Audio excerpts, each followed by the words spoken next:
it downfield. It is. Oh, it's caught. John Moran in the clutch. Oh, my word. Oh, my God. Deep to right field. Way up there. And way down the sideline. Jefferson. Another huge run. Jalen Red broke tackle. Stayed on his feet.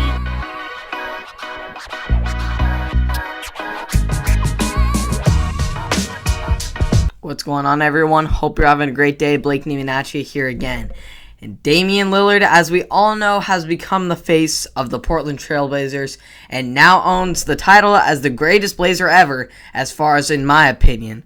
He has been one of the most loyal players in NBA history, probably only second to the great Kobe Bryant to the Lakers organization, as he has stuck with the Blazers despite all the other superstars joining forces, forming super teams. Super teams are so common now, it is almost expected that each superstar should just team up with another high-caliber teammate/teammates in the Big Three in Brooklyn, the Big Two in LA with the Clippers and the Lakers with AD and LeBron, and then Kawhi and Paul George, and so many other super teams that I'm not mentioning. And by not doing or partaking in super team activity, Dame has shown up in his unwavering loyalty to the Blazers organization and his trust in them, and that they will bring the pieces here to join him instead of him having to go out on the free agency market and join another squad in a bigger market. He's staying in the small market of Portland. Let's be grateful. Give the man some help. But as much as I hate to say it, I feel as though Dame, with the high caliber player that he has now become, can no longer be loyal to the Blazers, since the front office is just not being loyal back to him. The front office reached its peak of weakness this week in the hiring of Chauncey Billups in place of Terry Stotts, who was let go after the Blazers were eliminated for the fourth time in the past 5 seasons in the first round. However, hiring Billups may have just made the Blazer fans more mad and frustrated than had Stotts just stayed there. This is because of a sexual assault charge against him back in 1997 during his early playing days. Therefore, the only way fans could feel better was through clarity and closure, so that they can be assured that their new coach has learned from his mysterious mistake. Billups came right out the gates addressing the incident, stating, "Before I even talk about my role with the team and me being the head coach, I first want to talk about the incident that happened in 1997. There's not a day that goes by that I don't think about how every decision we make could have a profound impact on a person's life. I learned at a very young age as a player, but not only as a player, but as a young man, a young adult, that every decision has consequences, and that led to some really, really healthy but tough conversations that I've had with my wife, who was my girlfriend at the time in 1997, and my daughters about what actually happened and what they may have to read about me in the news and the media." He would go on to state that this experience has shaped my life in so many different ways. My decision making, obviously, who I would allow myself to be in my life, the friendships and the relationships I have, and how I go about them. It's impacted every decision that I make, and it shaped me into some unbelievable ways. I know how important it is to have the right support system around you, particularly in tough, difficult times. Very, very well said, in my opinion.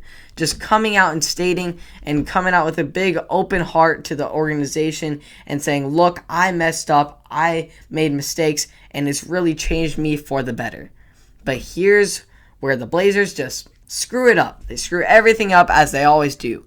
As Jason Quick of The Athletic asked a very, very valid question, and him asking just how those events in 1997 helped shape his life.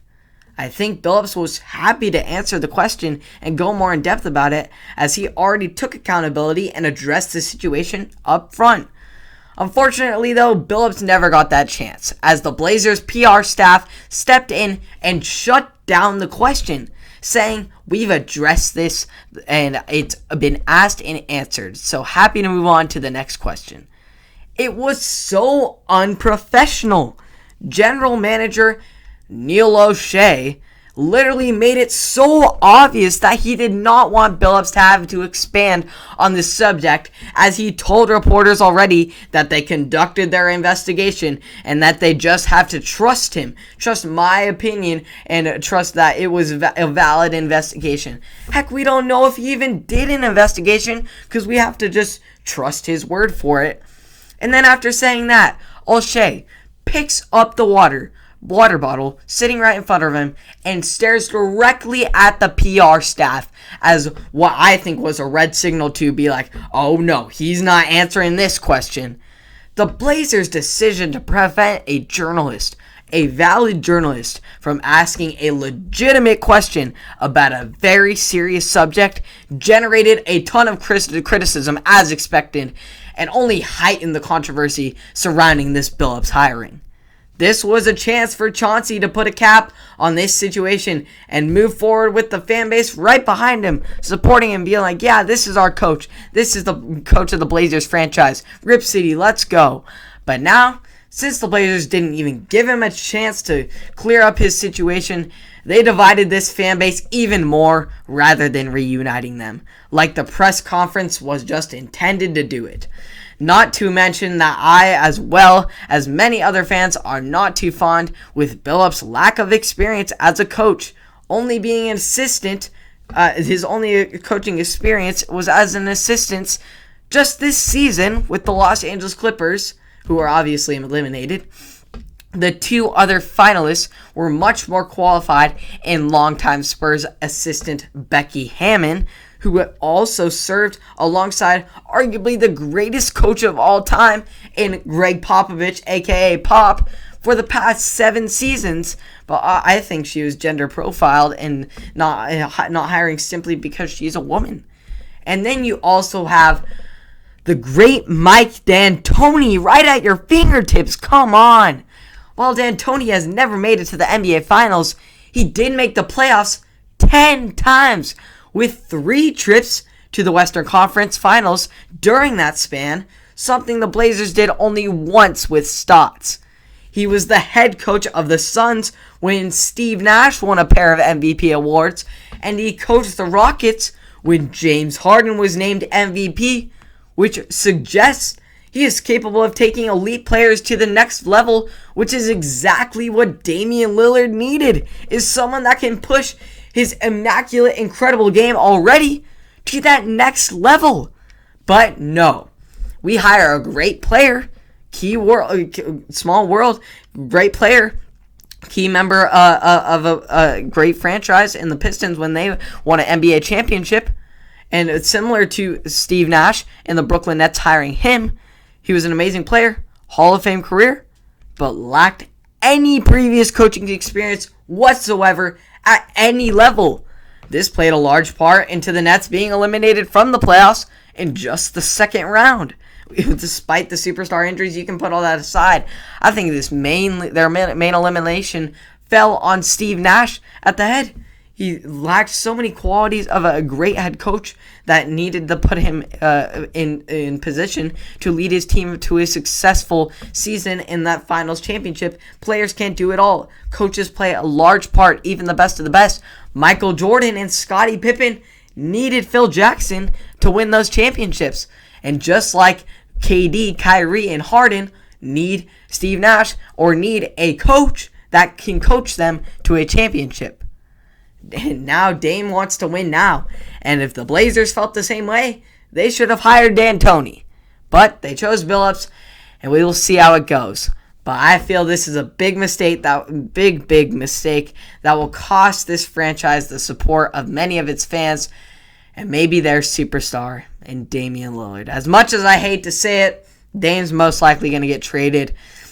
or he's going to want to walk into a trade. If success doesn't happen in a 3 to 9 month range or early in the season, by the trade deadline, you may see Damian Lillard out of Portland.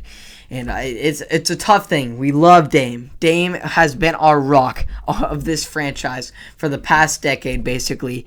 And he has lifted us to amazing heights, clutch situations, established Dame time. And he has just been incredible. And I cannot deny the greatness he has had and the impact he has had on us Oregonians and Portland. It's just been amazing to have an experience with him.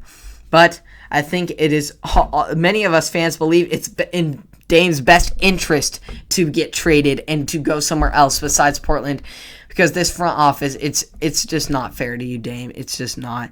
But teams I think you should go to, top 3 that I have are Golden State. You trade Klay Thompson or Draymond Green because the Blazers need a more forward type and less of a guard type. They obviously need a guard in return, but you could get like a guard/forward type and Kelly Oubre. Get a trade there. And maybe even a draft pick or a couple draft picks. Definitely need to build up some other ones to get a high caliber player like Dame. You got LA. You could trade Schroeder. Don't even get me started with Kyle Kuzma. If you put Kyle Kuzma in that trade, he's worth, I don't even know if he's worth a second round draft pick. Come on. But you put THT, young talent on the rise. Dennis Schroeder choked in the playoffs, but solid player overall. And then you put even a couple draft picks in there. Trade for Dame there. But then, I almost like this one the best in Boston. You're trading out of Boston. Put him up with Jason Tatum. Great squad there. And then you have Peyton Pritchard, also young talent, Oregon here. He was on the rise, and so he's going to be a great young talent that's going to help them out as well. You send Jaylen Brown here. I think that's a great trade, and I think also great trades would happen with Golden State and Lakers and Boston. Those would all be great fits that I think would be good for Dame, but shall he pursue it? But it's whatever Dame pursues and whatever market he chooses, I'm sure it'll be a good one, and even if it is here in Portland, so be it. But I just know it's very frustrating for Dame, and it's so frustrating as a Blazer fan right now. I can't even describe the agony that I'm having with the front office. Just poor Dame, poor Blazers franchise, and just us poor fans. Hopefully we'll get a championship someday, but if Dame leaves, we'll just have to be satisfied, because I will be satisfied with all he did for us, because the front office did nothing to help him out. No CJ McCollum trade, no nothing. They've done barely any free agency stuff. The most they've probably done in the past decade is trading with Nurk, and probably you could even put Melo up there. Some of the best trades the Blazers have made in the past decade, and it's just awful. But the Blazers will move forward in whatever direction they're going to go, and Dame may either go with them or in the opposite. We'll just have to see. You can catch all of this content and more on Apple Podcasts, Spotify, and or YouTube. Hope you all enjoyed, and I will see you all in the next one.